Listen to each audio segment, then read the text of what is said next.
Bismillahirrahmanirrahim. Assalamualaikum warahmatullahi wabarakatuh. Perkenalkan, kami dari kelompok 11 dengan materi OKUK. Nama saya Muhammad Amin Rais Bukhari. Dan saya Bibi Jamara. Ini saya akan menjadi presenter 1 dan Mas Amin adalah presenter kedua. Terima kasih. Oke, di sini saya akan menjelaskan pengertian dari OKUK. OKUK sendiri berasal dari bahasa Jepang, yaitu menghindari kesalahan. Konsep OKUK pertama diperkenalkan sekitar tahun 1960 oleh Shigeo Shingo yang merupakan bagian dari sistem produksi di perusahaan Toyota.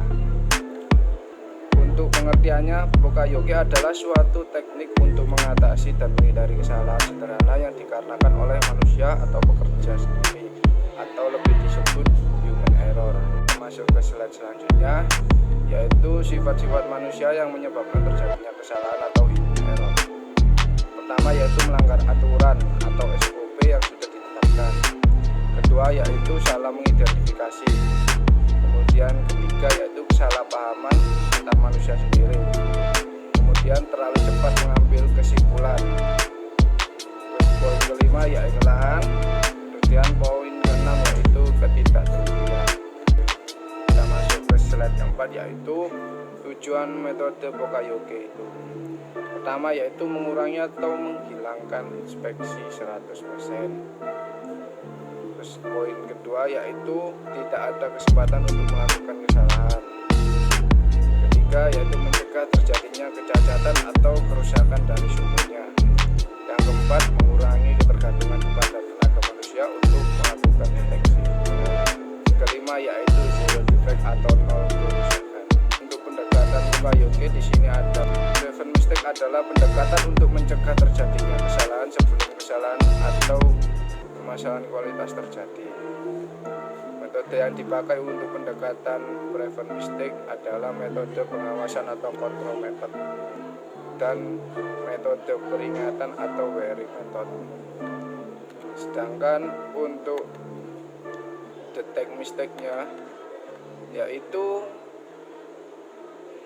pendekatan yang dilakukan setelah kesalahan atau permasalahan kualitas terjadi. Jadi dilakukan setelah permasalahan ini terjadi. Metode yang dipakai untuk pendekatan detect mistake ini adalah contact method, fixed value method, dan mention step method. Oke, lanjut ke slide ke-6, yaitu 3 fungsi dasar dari OKUK, antara lain yaitu kontrol, shutdown, dan wiring. Untuk kontrol yaitu pengawasan atau pengontrolan proses untuk mencegah kesalahan atau kerusakan ke proses berikutnya. Yang kedua yaitu shutdown, berhenti melakukan pekerjaan jika terdeteksi kesalahan atau kerusakan. Yang ketiga yaitu warning, memberikan peringatan jika terdapat ketidaknormalan atau kesalahan maupun kerusakan. Lanjut ke slide ke-7 yaitu langkah-langkah penerapan OKUK. Dalam penerapan OKUK ada 7 tahapan yang harus dilakukan agar mendapatkan hasil yang maksimal. Langkah pertama yaitu deskripsikan kerusakan atau potensi kerusakan yang akan diselesaikan. Buat rasio atau persentase kerusakan yang terjadi. Kemudian langkah kedua yaitu mengidentifikasi proses mana yang terjadi kerusakan tersebut. Proses ketiga, menuliskan secara jelas dan rinci langkah kerja pada proses yang akan dianalisis. Langkah keempat yaitu perhatikan dengan seksama proses tersebut, apakah ada perbedaan dengan apa yang telah dirincikan. Kelima yaitu mengidentifikasi langkah kerja ataupun kondisi yang dapat menyebabkan kesalahan kerja seperti lingkungan, alat pengukuran, dan peralatan kerja. Untuk langkah ke-6 yaitu mengidentifikasi peralatan OKUK yang akan dipakai untuk menyelesaikan masalah tersebut. Langkah terakhir yaitu langkah ke-7 melakukan evaluasi ulang setelah penerapan peralatan OKUK. Bismillahirrahmanirrahim. Assalamualaikum warahmatullahi wabarakatuh. Di sini saya akan melanjutkan mengenai studi kasus. Jadi di studi kasus ini saya mengambil di jurnal mengenai tentang Pokayoke untuk pembuatan palet PKG information di bagian shipping. Nah, ini untuk penulisnya itu ada dua, yaitu Muhammad Budori dan Josafat Maurits Simanjunta dari Program Studi Manajemen Logistik Politeknik Kelapa Sawit Citra Widya Edukasi Bekasi. Jadi jurnal ini dibuat pada tahun 2017-an. Nah, untuk yang pertama yaitu latar belakang. Jadi untuk latar belakang ini di latar belakangi tentang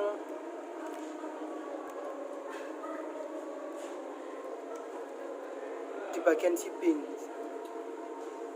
Jadi di bagian shipping ini bertugas untuk melakukan penyimpanan, packing, warping, dan pengiriman barang ke konsumen.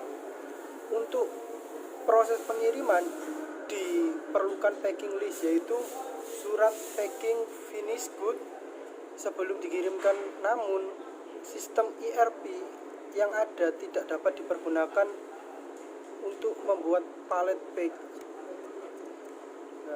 Nah, karena pallet pack information adalah permintaan khusus dari salah satu customer, setiap finish good yang dikirimkan harus memiliki pallet pack information.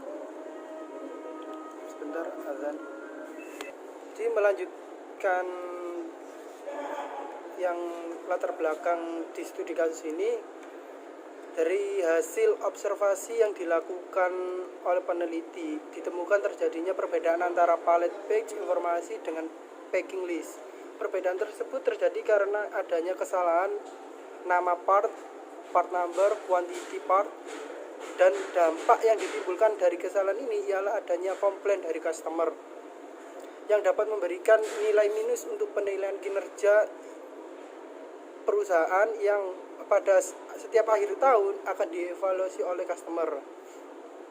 Jadi dampak dari kesalahan ini berakibat pada penilaian kinerja perusahaan di mata customer. Nah, pembuatan pallet page informasi dilakukan dengan cara diketik melalui Microsoft Excel oleh karyawan yang bertugas untuk mengirimkan barang. Pembuatan pallet for information ini jadi dari Excel tadi dengan cara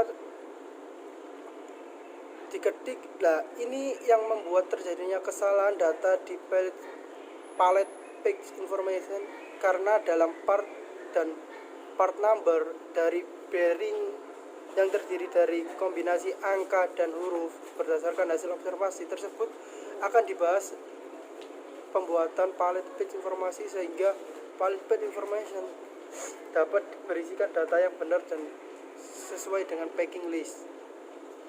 Jadi di studi kasus ini di jurnal ini ada dua rumusan masalah, yaitu apa sih penyebab terjadinya perbedaan antara packing list dan pallet page informasi.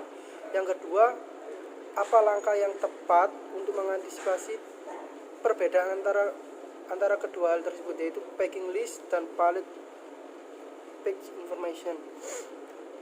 Nah, tujuan dari penelitian ini dilakukan yaitu untuk mengetahui akar penyebab terjadinya perbedaan antara packing list dan page information, dan untuk menentukan langkah yang tepat mengantisipasi atau meminimalisir terjadinya kesalahan yang sama.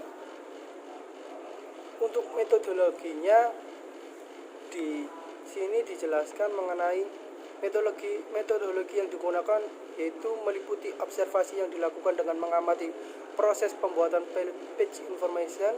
Setelah itu dilakukan wawancara terhadap karyawan yang bertugas membuat pallet page information itu. Kemudian dianalisis data menggunakan cause and effect diagram untuk mengelompokkan penyebab terjadinya kesalahan pada proses penginputan data.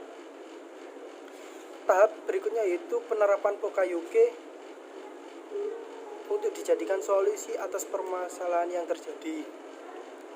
Nah, dari hasil pembahasan, hasil penelitian, shipping adalah departemen yang menangani pengiriman dan finish good kepada customer.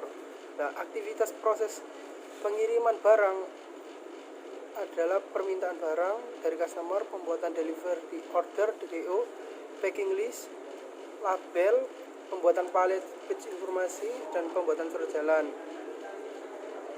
Nah, di sini di pembahasannya menggunakan diagram tulang ikan. Nah, untuk setelah membuat diagram tulang ikan ini, diketahui permasalahan diklasifikasikan faktor-faktor yang menjadi penyebab apa yang menjadi sumber masalah tersebut. Yang pertama yaitu manusia. Ada beberapa faktor mulai dari tidak konsentrasi, tidak adanya dorongan. Yang kedua yaitu metode, tidak adanya cara baku atau jalan yang dapat membantu karyawan dalam membantu pembuatan pilot page informasi tersebut agar lebih akurat dan cepat. Yang ketiga yaitu alat. Nah, untuk pendekatan pada penerapan POKA-UK untuk mencegah kesalahan ini dapat dilihat pada form yang baru. Nah, itu pendekatan pencegahan dan pendekatan warning system. Untuk kesimpulan yang terakhir yaitu kesimpulan dari pembahasan di atas disimpulkan bahwasanya akar dari penyebab kesalahan yang terjadinya perbedaan antara packing list dan palet page informasi adalah proses penginput data yang dilakukan secara manual, yakni dengan cara menginputkan satu persatu data yang ada di dalam packing list ke dalam form yang disiapkan dalam format Microsoft Excel, sehingga waktu proses menjadi lebih lama dan menimbulkan banyak potensi kesalahan data yang dapat berdampak negatif bagi perusahaan. Yang kedua yaitu langkah yang tepat untuk mengantisipasi perbedaan antara packing list dan palet page informasi adalah dengan menerapkan POKA-UK terhadap pembuatan palet page informasi, yaitu membuat form otomatis yang telah dirancang dan merupakan solusi dari masalah ini, karena dengan input secara otomatis maka dapat mencegah terjadinya kesalahan yang sama. Sekedar tambahan bahwasanya penelitian ini dilakukan di suatu perusahaan yang bergerak di bidang otomotif, yaitu part sepeda motor. Kurang lebih itu saja yang dapat saya sampaikan. Kurang lebihnya saya mohon maaf. Billahi taufik wal hidayah. Wassalamualaikum warahmatullahi wabarakatuh.